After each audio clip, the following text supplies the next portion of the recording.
Good afternoon. I'm Alastair Macphail from the European Training Foundation, and I'd like to welcome you all to this Learning Connects broadcast about how the Egyptian government, the European Union, and the European Training Foundation are working together to improve technical and vocational education and training in Egypt. Now, we'll be talking a lot about TVET, and that is the acronym that we use for technical and vocational education and training, so you know what we're talking about.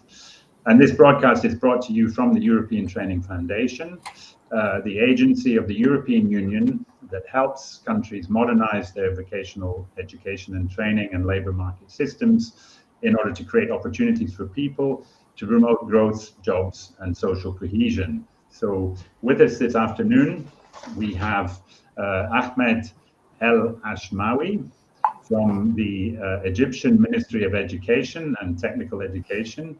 Welcome, Ahmed.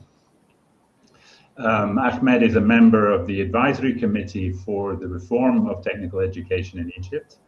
And we're very pleased to have also Ahlam Farouk from the European Union Delegation to Egypt. Welcome, Ahlam.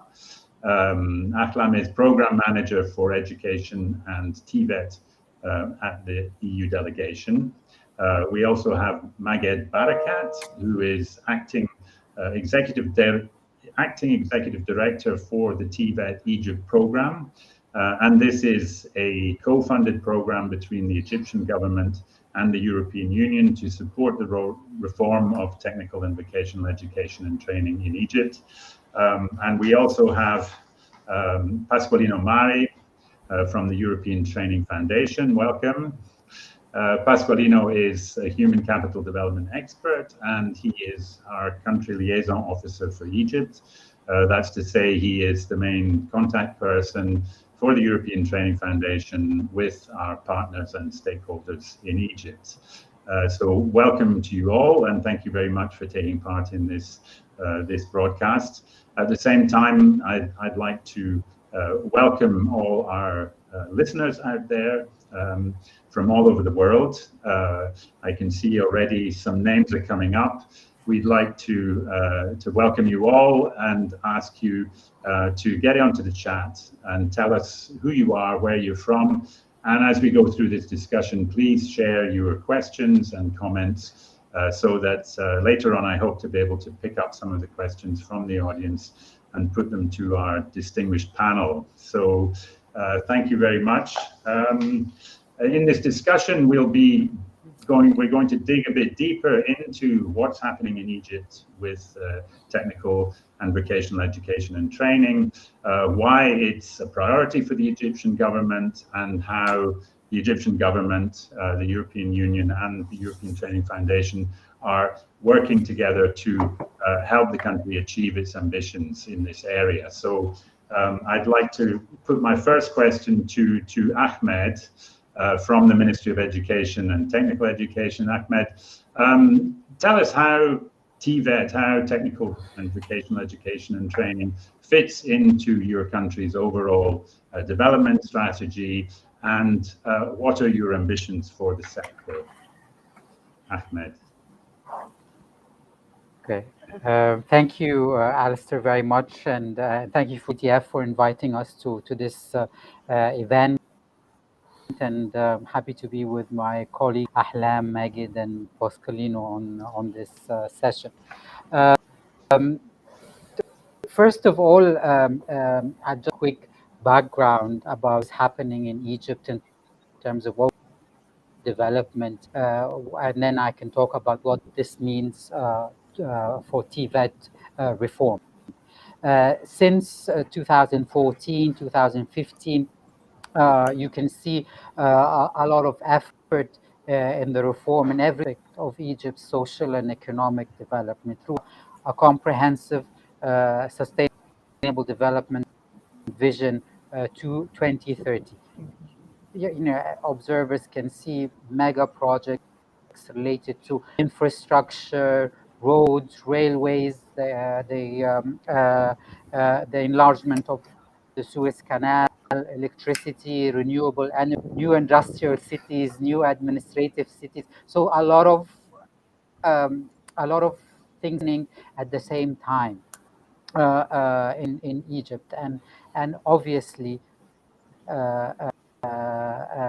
this a lot, and is much is related to what TVET can provide for the human. I will talk about this further. This is, on the economic side, again, Egypt is a very diverse. You cannot really say there is one or two priority sectors that provides job opportunities for youth. It's very diverse, a lot of priority sectors and opportunities for employment, which puts pressure on human capital in general and TVET in particular, of course. So from that, there's a high level political commitment since then, and we've been working on this. Now, how does this fit? How does TVET fit in all this? Before I go on, I would like also to mention just a few of the challenges that is facing TVET in Egypt, and how we are handling this in Egypt, to be able to be responsive to all this kind of development that is taking place in Egypt. First of all, we have had issues in terms of relevance to the labor market needs. Big mismatches between what is needed, what is the system producing in terms of both quality and of graduates in terms of different sectors. So there is a lot of mismatch. Understanding what are the future jobs are needed. We still need to work on our labor market system and allow an awareness to students and parents to choose the right path.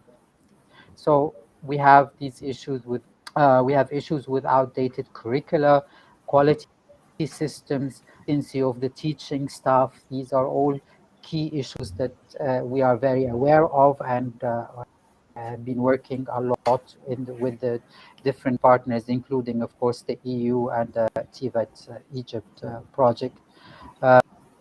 We have some fragmentation in the governance of the structure, especially in the non-formal VET system, funding issues that needs to be addressed, and a unified vision for human capital. These are things that we are working on, and obviously have at the forefront of all the reforms. Still, despite the ongoing and some good examples, there is still collaboration and engagement of employers in the VIT system, and we have good examples like system, the applied technology schools, and other examples, but still not as we anticipate. Of course, the difficulties in transition to employment, weakness in lifelong learning perspective, all these,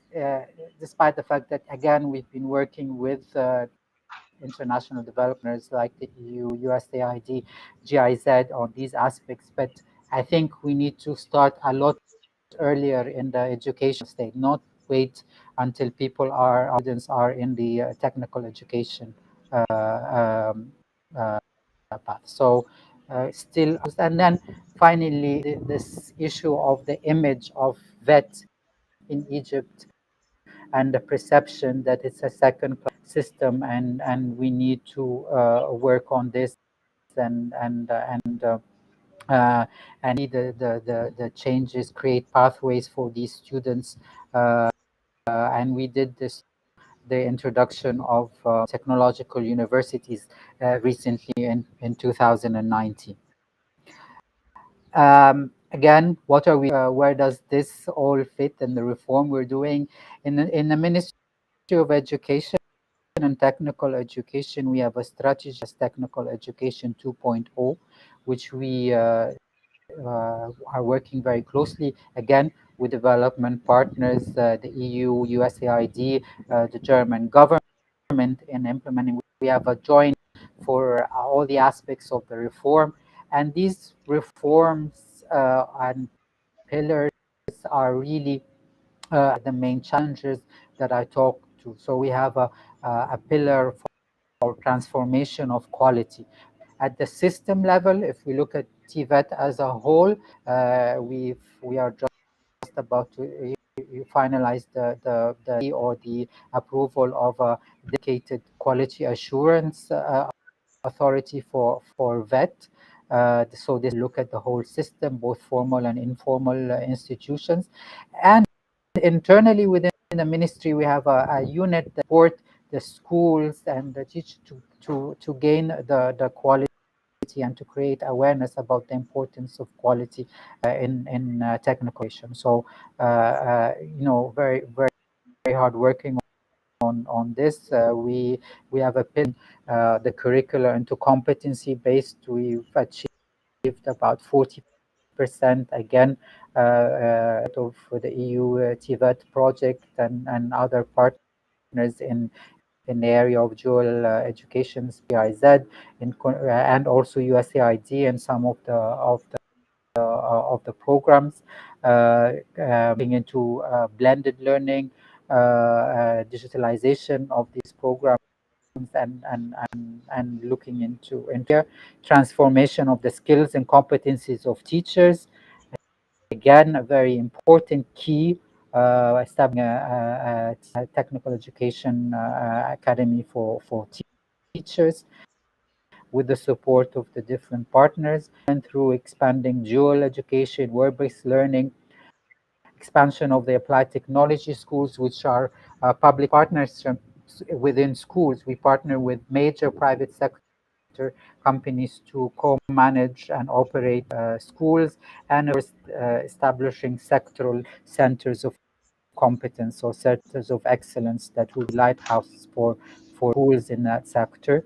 And of course, working with image, trying to the image of TVET, provide case studies, competitions, and of course we're working very, very closely with the TVET Egypt project on this, who have developed a strategy for Egypt to improve the image. But we believe that, by improving quality, by showcasing what we've been doing in terms of real tangible results, this will gradually change and we can see it, for example, within new applied technology. This year, unprecedented demand, over 30,000 applicants for the schools, only for about 2,000 or just less than places. We have a lot of applications for these types of schools, and this is gradually changing.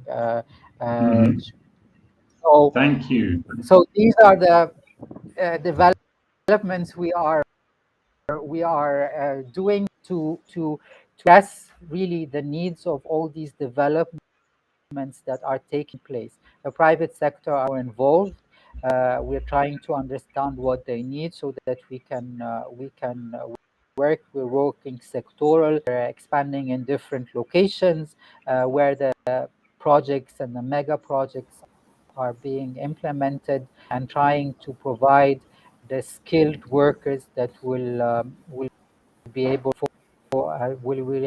for this to be sustainable and have the skills they need. And at the same time, we're also looking at what the region and other looking for. We have a survey about the needs and relevance to what Egypt can provide to later in the region and Europe. We're working with this with the European Bank for Reconstruction and Development. Thank you. Okay, thank you very much, Ahmed. I think you've given us a flavor of the scale of your ambition, and I think the challenges that you talk about, I think, are classic challenges that vocational education and training systems around the world face, including in some of the developed countries as well. And I just like to to say hello to some of our listeners. I think we have people from Pakistan, from Azerbaijan, from Germany. We've got Afra, Nuran, and Amira from Egypt. We've got Athanasios from Greece. We've got Senem from Turkey, and Majlinda from Kosovo. So we really have an international audience here, and I think there's a lot of interesting things that people are going to learn from the Egyptian experience as we move through. So moving on, next question is for Aklam. We've heard what Egypt is trying to achieve. Can you give us a taste of how the European Union is supporting Egypt in achieving its ambitions? First of all, I thank ETF for giving us the opportunity today to have this event with our colleagues and friends from the Ministry of Education and also from PIU, the Program Implementation Unit of the TVET. First of all, let us assure you that the human and skills development is already cross-cutting in most of the EU programs at the design and also the implementation levels. If we will focus on the TVET, the EU considered supporting education and developing skills are ways to increase the chance for employment. And this is, of course, important, very important factors for the Egyptian youth. The EU, since years back to 2002, with the support of the European Training Foundation, designed the TVET 1 program, which was the first big program at that time. The program was co-funded by the EU and the government of Egypt with 66 million euros. Then this was followed by the design and implementation of phase 2 of the program, one of also biggest bilateral program in budget with 117 million euro. And also for timing and implementation, it's really with a long time of implementation, more than now 8 years implementation. So the EU also contributing to this phase 2 program. It's called now EU Egypt program with around 50 million euro. The co-funded project really show us how this sector is important and top on the agenda for Egypt. It's important also to mention here that ETF is providing continuous support not only to the delegation, but also providing a lot of technical advice at the policy level to the relevant institutions involved in the TVET in Egypt. The current project is working with several ministries and stakeholders aiming to put in place a proper mechanism to address the issue of fragmentation in the sector. We all know that there is a huge number of ministries, stakeholders, private sectors working in the TVET area. So the program is objective is to improve the quality of the TVET to better respond to the market needs and private sector demands and increase employability. The project is working very close with the several ministries, such as Ministry of Education and Technical Education, Ministry of Industry and Trade, Tourism, Ministry of Planning, Manpower, and also with the Federation and private sector, and of course with the civil society. The EU also supporting the TVET sector to establish a new entities as part of the 2.0 reform, as mentioned by Ahmed Ashmawi, the new 2.0 reform strategy, such as TVETA, the Teacher Academy, the CCAT in charge of the quality assurance, so that the project also supporting all this establishment of these new entities by providing technical assistance and international expertise. We can also here mention that also the EU is providing to Egypt in this area through blending operation with KfW, with a project with a 116 million euro. This is a very new project just signed last year with the KfW. And the objective is to establish 3 centers of competence with close cooperation of the Ministry of Education in renewable energy, energy efficiency, and also to upgrade several technical secondary schools. We can here also mention that the EU programs, not only for in the TVET sector, but also in other areas and other sectors, is complete each other with a focus more in startup and business accelerator. The EU also is supporting the government of Egypt with more programs on supporting the SMEs area. All programs in this human and skills development will allow the Egyptian young generation to develop their competencies and skills to find a decent job or start their own business in order to ensure greater competitiveness and innovation. Thank you. Okay, thank you very much, Ahlam. You know, I'm glad that you mentioned young people here. Obviously, this is what it's all about. It's about creating opportunities and better life chances for young people. And we have a lot of young people out there who are following this. I see we also have Samir from India. We've got Sufyan from Morocco. And we have Hashim from Nigeria, so we're really getting an international audience here. So at this point, I'd just like to pass over to Majed. Majed, you're in charge of this program. Can you tell us in practice, you know, how does it fit into the bigger picture, and what are you doing, and how are you doing it? Thank you, Alastair. Allow me first to thank ETF for this enrichment or this golden opportunity to differently communicate with you know, the audience according to the modern ways of communication after COVID-19 era. First of all, I would like to give a small hint about the TVET Egypt program. It's a nationwide integrated initiative, co-funded a program by the government of Egypt and the European Union, aiming at enhancing Egypt's socio-economic conditions through the reform and development of Egypt's most valuable resources, which is the human capital, according to the vision of the Sustainable Development Strategy Egypt Vision 2030. The program objective serves first of all, TVET youth, job seekers, and the existing workforce in key economic sectors to better support the national economy as a whole. On the other hand, the program brings together stakeholders from the public and private sector, providing them with technical support to maximize their individual efficiencies and align their strategic directions toward achieving a unified TVET system in Egypt. Getting back to your question, how TVET Egypt program fit into this whole picture? Actually, the program is working on the major areas of development that are currently in the focus of interest to the development of the sector as a whole, including, of course, major national interventions in collaboration with the designated ministries, on top of which Ministry of Education and Ministry of Trade and Industry, to better respond or to better support the transformation from content, for example, for the transformation from content-based to competency-based education, the establishment of sector skills councils, the labor market information system, and improving the perception towards the sector, as Ahmed mentioned before. The methodology to achieve every aspect might change based on the nature of each deliverable, according to the map of achievement that the program is following.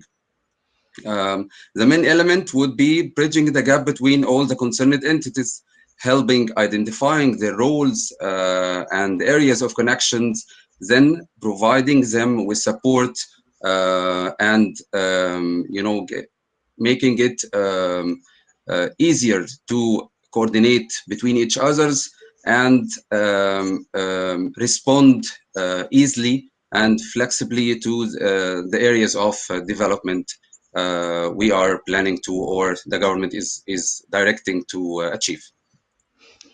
Okay, thank you very much, Majed.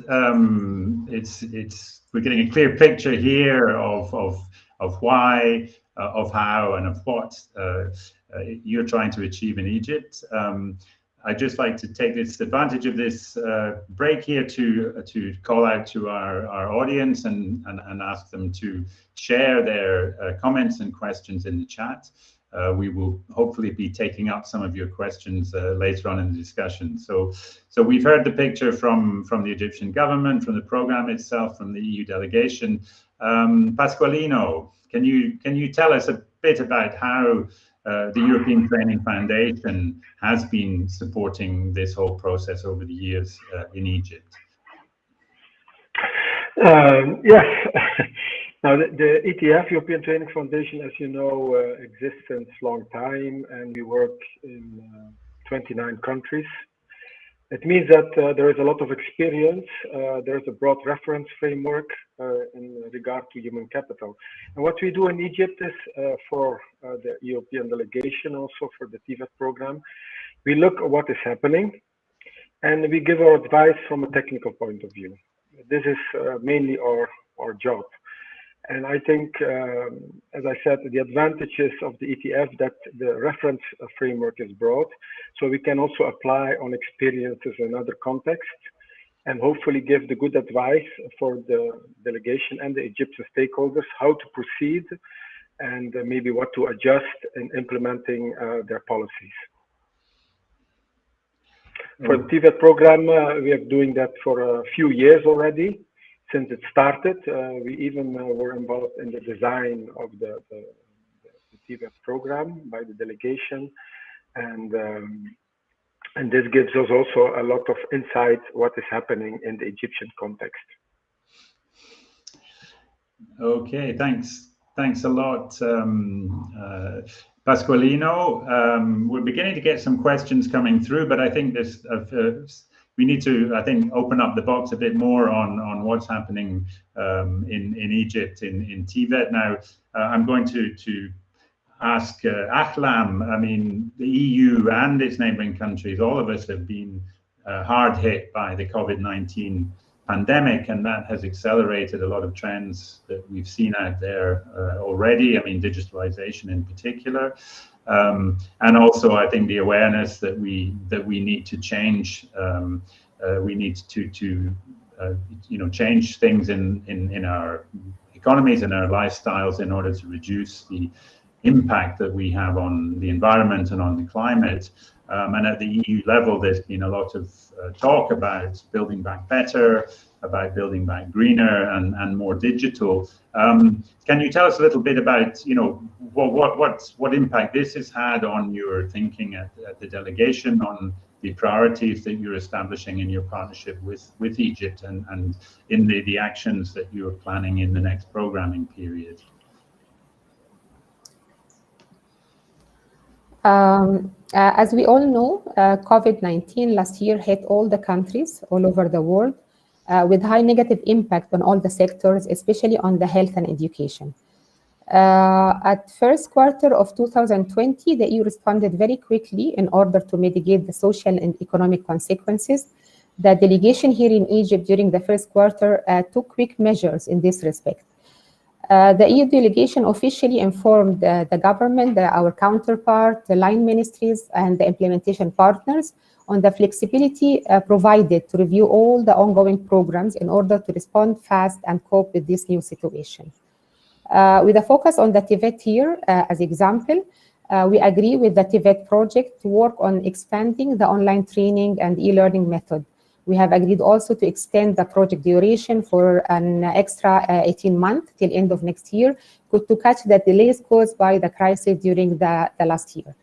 The EU also approved recently the use of €2 million contingency fund focusing on certain activities which agreed to be reallocated with the program steering committee and the main stakeholders.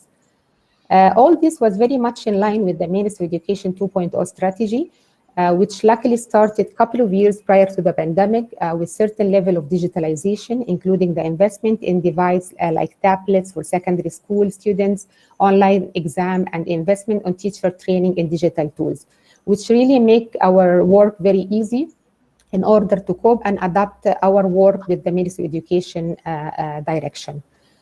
For the future action and as part of the new partnership priorities with Egypt for the coming period 21-27, which aim to address common challenges facing Egypt and the EU has been carrying out during the last couple of months extensive consultation with the government officials, with the member state, and with the European financial institution.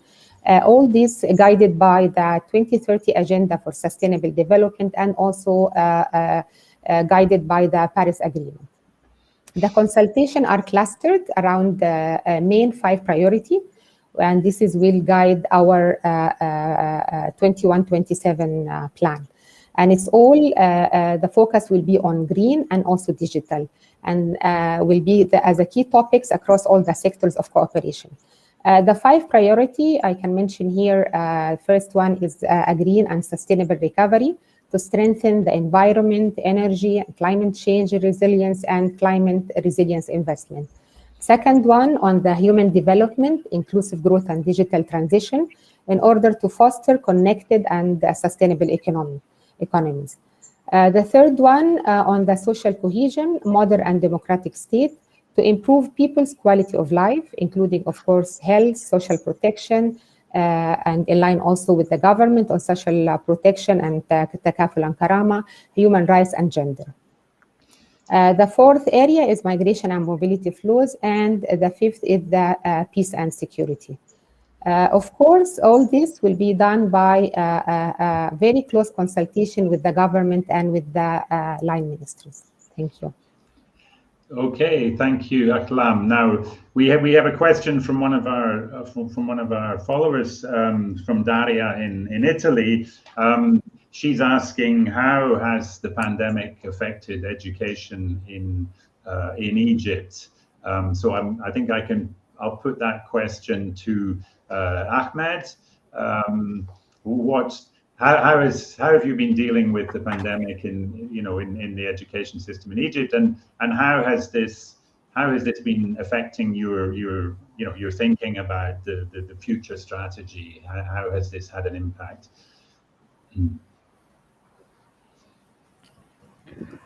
And thank you.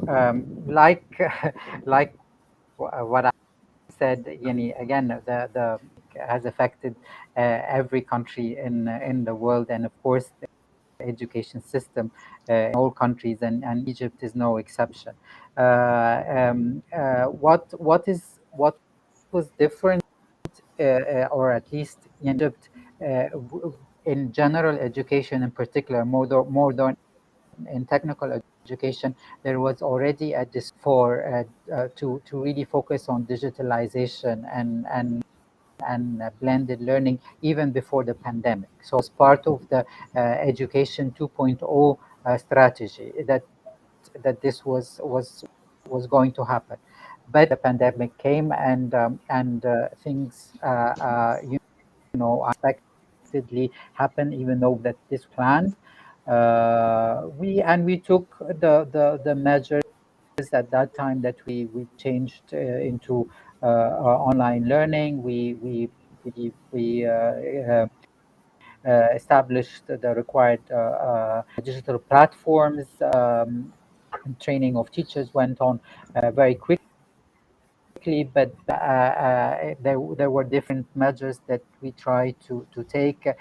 Some of the assessments and the exams, for example, in the first pandemic, we reverted to more of research rather than exams. Only the final ones that went through the exams with the different precautions needed during the exam period. So these were the issues generally for both general education and technical education.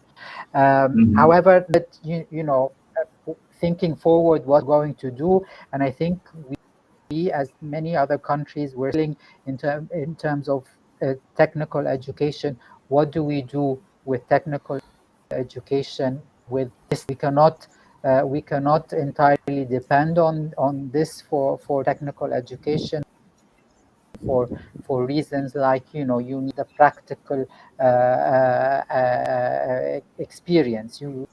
They need to assessments, issues that are very and very specific to technical education, and we are now looking into being again supported by different development partners in these aspects of digitalization. And we have two issues here. One aspect is the management of the process, monitoring and evaluation, managing the process, the technical. This is one aspect of the digitalization process. And the other aspect is the actualization of the content of and the training methodologies that we're going to use.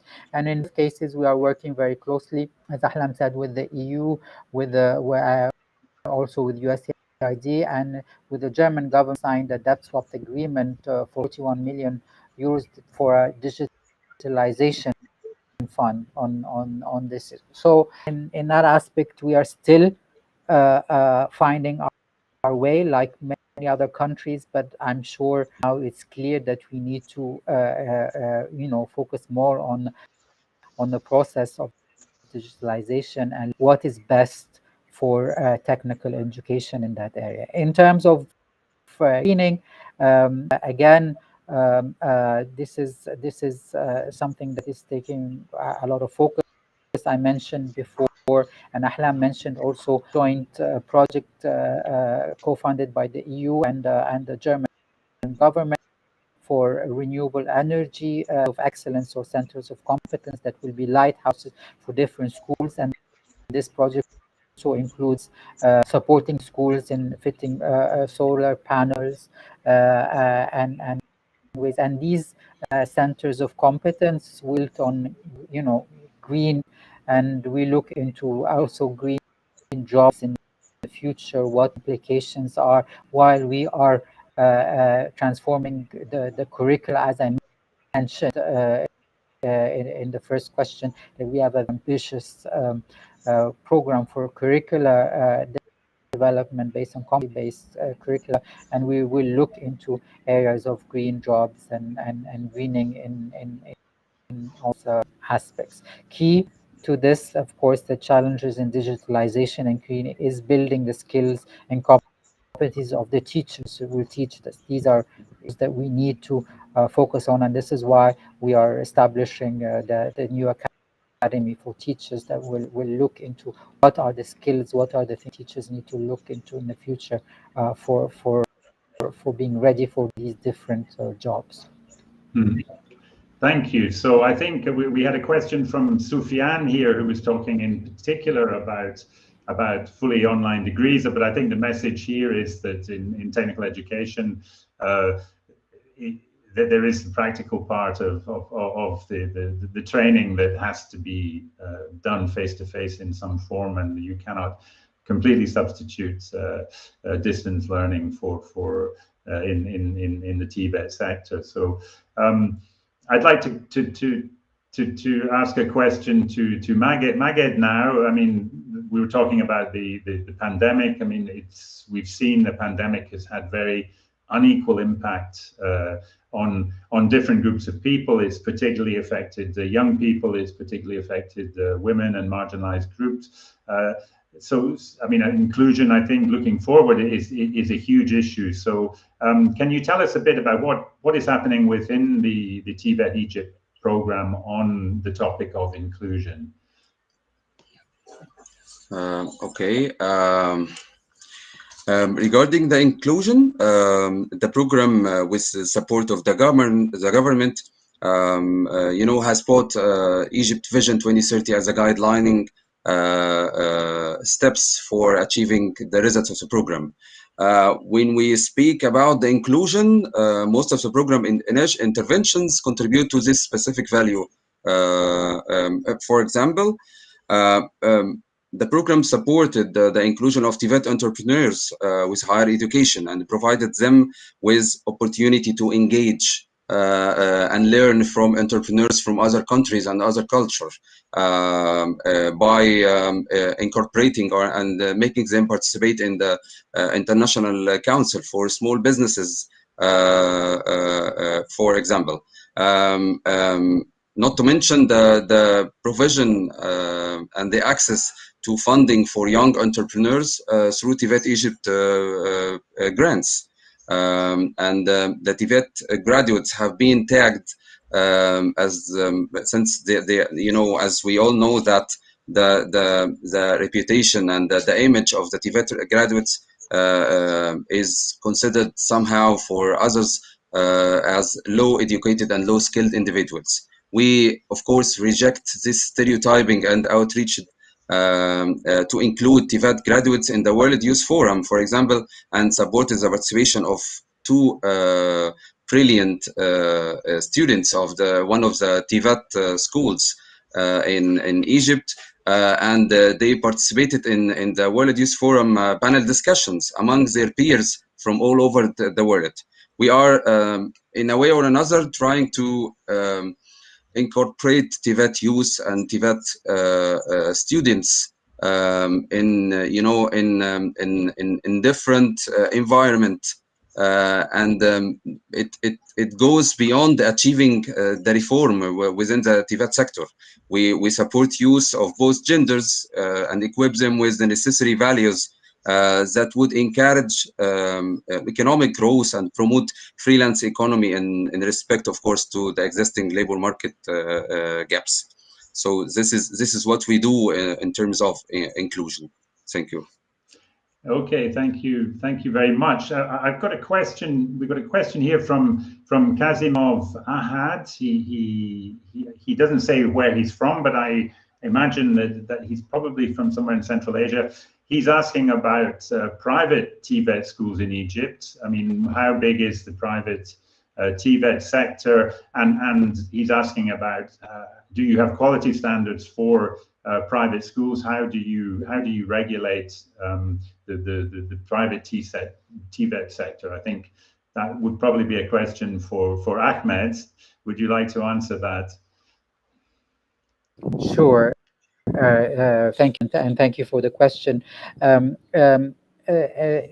Private TVET schools are quite limited in Egypt. If about the formal TVET schools, because again, informal training center, non-formal training TVET centers, there are more so. But if we're talking about the schools, for example, the Ministry of Education has something like 2,000 formal TVET schools. I would say that the private sector, although it is expanding now, I would count 5% or less than that number in private TVET schools.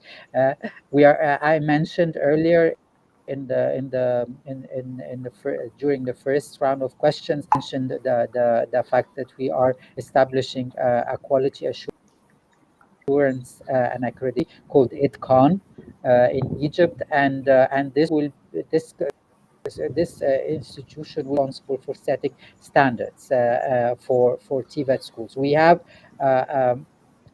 We already have standards, but these will be under ITCON and approved and be used for both private and public institutions. Thank you. Okay, thank you very much. I hope Kazimov, I see that Kazimov, you're from Azerbaijan, so we know where you're coming from. I hope that answered your question. We have another question from Hashim, who is from Nigeria, and it's a very interesting one. He's asking about recognition of prior learning and certification of informal skills acquired. I don't know who we've heard a lot from Ahmed. I don't know if Maged would like to answer this one on recognition of informal learning and certification of skills that people acquire in the workplace. Could you answer that question? Yes, please, Alastair, allow me to answer it. Actually, this is a very good question because in our methodology of working and implementing our activities on the ground, we are working on throughout three main pillars, one of which is the governance and management, which includes working with the government very closely to formulate or to kind of draft some of the policies that would easily or would make it easy for the recognition of prior learning and certification and so on. So one of which is the policy for the recognition of the prior learning, because in Egypt, in our environment in Egypt, we have too much skilled people who were not able to go to official or education in an official TVET school or even a vocational training center. So this would cut it short for them to be recognized and to get back to the track of the educational formal institutions. So we are working on that on this right now, and I guess this would matter a lot for the TVET system in Egypt. Okay, thank you very much. I hope that answered your question, Hashim. I think if you're interested in this, the European Training Foundation has been doing quite a lot of work on this topic together with the European Bank for Reconstruction and Development and the Turkish government in Turkey, particularly aiming at helping refugees to get into the labor market, to get it back into training. So yes, I think it's clear it's good to see that Egypt is on the right track there, and we'll be looking forward to see how that develops. So I'm going to go back a bit to our questions. I think I had a question for Pasqualino here now, that the TVET Egypt program is now up and running. I mean, the European Training Foundation has, been working, advising the government, advising the delegation on designing that program. Now that it is running, what role does the European Training Foundation have in the process?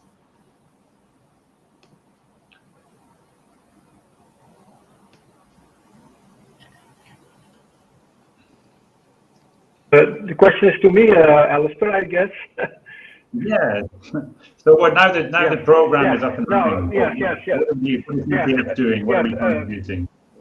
No, the TVET2 program, as was mentioned, is covering a lot of elements. So I would say the whole policy cycle of the VET cycle, going from the labor market until certification, supply, demand, everything. And in the TVET program, a number of things went well. I think this is also illustrated by TVET2 program, competence-based learning, etc. But a number of elements still needs to be implemented and done well. And one of them is, of course, the involvement of employers. It was mentioned also at the beginning. And in the program, for example, it was involve employers through sector. And this needs to be implemented. Very important, because the moment you involve employers in the process, you will have a relevance in the provision, because they will tell you what is it. If you put it in a system-wise and not ad hoc-wise. So this is an important, I believe, component of the program still to be achieved, and where the ETF can support also the Egyptian stakeholders in achieving this goal. Another one, it was mentioned by saying it is very fragmented, the Egyptian system. It's a big country, of course, and it's a complex country with a rich history, a cultural history. And in the TVET program, it's called governance, and I always translate governance as, let's say, working together in an efficient way and agreed way. And this is still a challenge, because the moment that stakeholders with each other agree who is doing what and who is responsible for what, the system will function better. And I think that's a whole challenge, because if you do not do that, this fragmentation problematic will remain. And why it isn't working, I do not know, but it is a challenge, and I think the ETF can support also in this element. And a third dimension is the labor market information, as we call it. You need information what is happening on the labor market. On one hand, employers can help with that, but that's not enough. You need also a system in which you can systematically gather information and translate it in terms to VET. And this is also a third challenge, which still needs to be tackled and implemented well. As also was mentioned, in Egypt, a number of organizations are supporting Egypt. We have the USAID, we have GIZ, we have others, and everybody is contributing in a specific way also in developing the system. Now, it's very important that this, let's say these inputs, these developments are well coordinated, because you could have a risk that things can be developed in a way that can be contradictory afterwards. So it is very important also to help, to support the Egyptian policymakers in making sure that there is a coherent approach also in the implementation of the different initiatives. And I think that the ETF also can play a very important role in that, having the overview of the system and giving the good advice also to the stakeholders. I think to be very simple in what we can do. Okay, thanks a lot. Now that's an interesting point, and it's something I wanted to put over to Aklam. We haven't heard so much from you in the last few minutes. So Aklam, I mean, this question of donor coordination and in particular, you know, there's a lot of talk about the Team Europe approach. I mean, what does that mean? How does it work? How, at the level of the delegation, do you cooperate with the other EU member states and with the other international partners? Yeah. In a nutshell, Team Europe was born out of the condition of COVID-19. And the approach is a united European approach to respond to the major needs emerging in the EU partner countries. So it consists of the EU and its member states, as the name, European Team Europe, including their finance institutions and implementation agencies, as well as the European Investment Bank, EIB, and also the EBRD. The approach here for Team Europe initiative is to consolidate all the collective means and resources in working together. So this is the key here of the whole European family by pooling their contribution together, leveraging the collective weight and the strategic interest in a joint policy dialogue with partner countries. The focus for Team Europe will be on identifying the critical priority, which is the bottleneck that currently constrain development at country level, where a coordination and coherent effort by a European member state would ensure results with a transformative impact. So for Egypt, we have two Team Europe initiatives. First one is Connected Economy and Society in Egypt, for connected digital society, sustainable mobility and connectivity in the transport sector, for example, energy connectivity. And this initiative now it's working with engaging with France and Germany. The second Team Europe initiative is related to the integrated water and food security, including the irrigation and rural development, drinking water and sanitation, and water policy, finance, and capacity building. And this is with France, Germany, Finland, Italy, and Netherlands. As mentioned before, for these two Team Europe initiative, the EU is working closely with the member state, with the EIB, with the EBRD, and of course with the government of Egypt and its line ministries, because it's a cross-sectoral initiatives, combine different actors, different implementation modalities in order to ensure that they are aligned to the country needs and priority. We can also here mention that as a part of EU consultation and coordination process, the EU delegation communicate with the development partners working in the area in order to ensure complementarity and best use of funds. This is can be done, or it's already done directly with the development partners here in Egypt by having bilateral consultation meeting, or through the development partner groups meeting in a specific thematic area, for example, in our case, in the DPG education, for example. Thank you.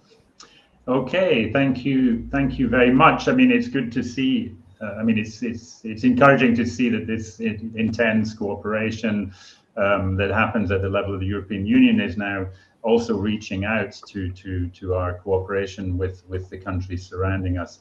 I've got a lot of very highly technical questions coming in at the last minute, but unfortunately, we don't have very much time left. So what I would like to do, to take advantage of the fact we have a really international audience here. I think I've seen people from every continent.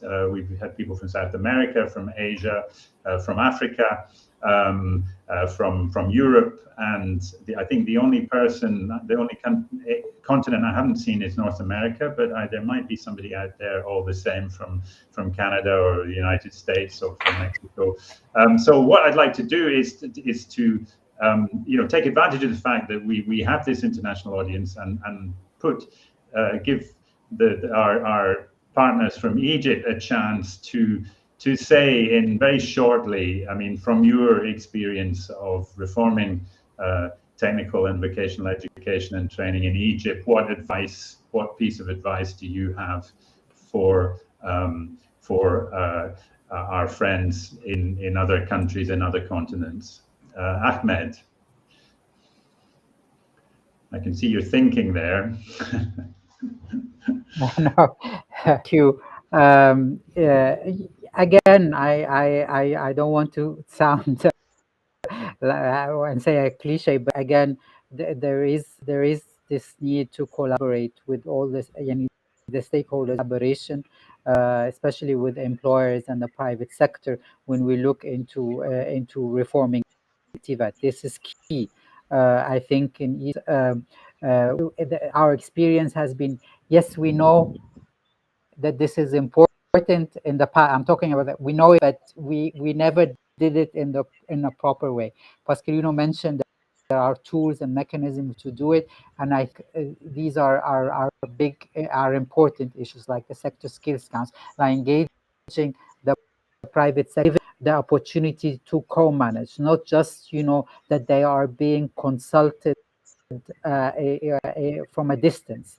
I think this is a very important issue. You mentioned also the collaboration and working together between different donors. This is key, and we have been quite successful in the 3 years in Egypt in the Ministry of Education to try to work together with the key international development partners. We have task forces, and I would like to thank the European Training Foundation for supporting in this kind in coordination. We have a sort of an annual meeting where we meet together to strategize and plan.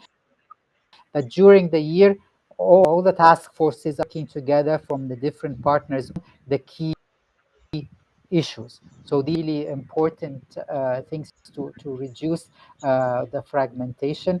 But I think the key issue is a clear vision of what the reform is, communicated well with the stakeholders and the public. Okay, thanks. So we've got really 2 minutes. Maged, 2 words from your perspective. What have you learned that you think could be useful for people in other countries? Actually, the exchange of information of the reform initiatives that is happening in TVET sector in each country would be very beneficial for Egypt, for example. And as Ahmed and Ahlam and Pasqualino mentioned about the collaboration between the development partners in Egypt, like USAID, GIZ, ILO, and all other relevant TVET parties who are contributing intensively in the TVET system in Egypt. We are working together, and this has been achieved in various occasions. in collaboration with the relevant designated ministry and stakeholders. The cooperation with involved stakeholders in the implementation stage as well ensures the ownership with the support of those developed partners. I guess that TVET Egypt has the privilege of working in at the macro and meso and the micro levels, giving the opportunities to the opportunity to partners to face the challenges and share success and failures. What aids the program as well in achieving this is the governance structure of TVET Egypt program with the support of the government and the EU. Helped a lot the program to better communicate with other partners and to align our directions together to better respond to Egypt's requirements and to Egypt 2030 vision. Okay, great. Thank you. I'm going to give the last word to Aklam, a message for our friends in other continents, other countries. What would that be? Yes, if we mention TVET, we always mention fragmentation. So I think coordination is key here, and also leadership, because leadership is important. Coordination can be done by everyone, but leadership in each aspect of TVET will need someone to lead the coordination process. So, for example, for the labor market information, we need one leadership. For the curricula, we have the Ministry of Education. In some areas, we need to have the private sectors. So I think coordination and leadership is one important aspect. And also the mainstreaming of all the activities on the national system. So as always, Dr. Tariq Shawi said that there is no piloting anymore. So if there is any activities already it's done, it should be also mainstreamed in the system itself. So there is no waste of time, no waste of fund. Thank you. Okay, so I think we've got some very strong points. I like your emphasis on leadership. I like your emphasis on mainstreaming. I think we've heard vision, coordination. I think we've got all the elements there. So I'd like to say thank you so much to our speakers. It's been really interesting to hear of your experience, your ideas, and sharing that with our audience. And just a last word to the audience. Thank you so much for following this. We got a lot of very technical questions. I think those who are interested in digging a bit deeper into some of these, let's say, technical issues around vocational training, please join us on the ETF Open Space community. The link has been shared in the chat. This is a community of people who have an interest in vocational education and training, sharing information. I think, was it Maged you mentioned, or Ahmed, about being able to share experience between countries. Open Space is a platform for doing that. So come and continue this discussion digitally on Open Space. And thank you all very much, and have a nice evening. Thank you. Thank you to all. Thank you so much.